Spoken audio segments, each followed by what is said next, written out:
দেশে একটা কিছু ভালো লাগে না গ্রুপ আছে যারা নেতিবাচক মনোভাব পোষণ করে অথচ উন্নয়নের সুবিধা ভোগ করে।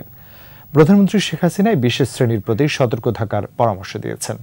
বঙ্গবন্ধুর ভাষণে নির্দেশিত অনেক কিছুই এখনো বাকি উল্লেখ করে ইতিহাস থেকে শিক্ষা নিয়ে ভবিষ্যতের জন্য তরুণ প্রজন্মকে গড়ে তোলার তাগিদ দিয়েছেন প্রধানমন্ত্রী।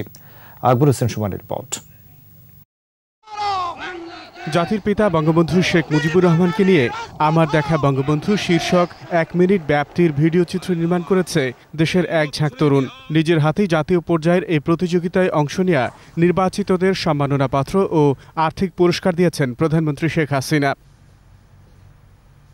বাংলাদেশ সৃষ্টি ও নেপথ্যের ইতিহাসে বঙ্গবন্ধু শেখ মুজিবুর রহমানের অবদান তুলে ধরেন প্রধানমন্ত্রী।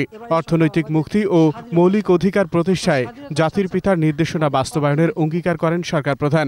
রাজনৈতিক মুক্তি তিনি দিয়ে গেছেন, অর্থনৈতিক মুক্তি পেতে হবে। এই অর্থনৈতিক, সাংস্কৃতিক, সামাজিক যে অধিকার, সেই অধিকারটা নিশ্চিত করা, এটাই ছিল অন্তর্নিহিত কথা।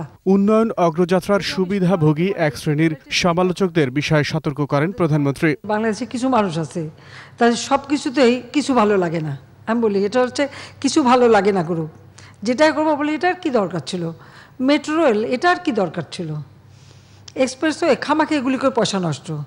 তো এরকম ধরনের মানুষ কিন্তু নেতিবাচক মনোভাব নিয়েই তারা চলে। তারা সব কিছু আবার যখন তৈরি করি তখন দেখি খুব ভালো করে সেগুলো আবার খুব মজা করে আবার ব্যবহার করে, এটাও আবার আমি দেখি। স্মার্ট বাংলাদেশের মূল সৈনিক তরুণ প্রজন্মকে ভবিষ্যতের জন্য নিজেদের গড়ে তোলার আহ্বান জানান বঙ্গবন্ধু কন্যা।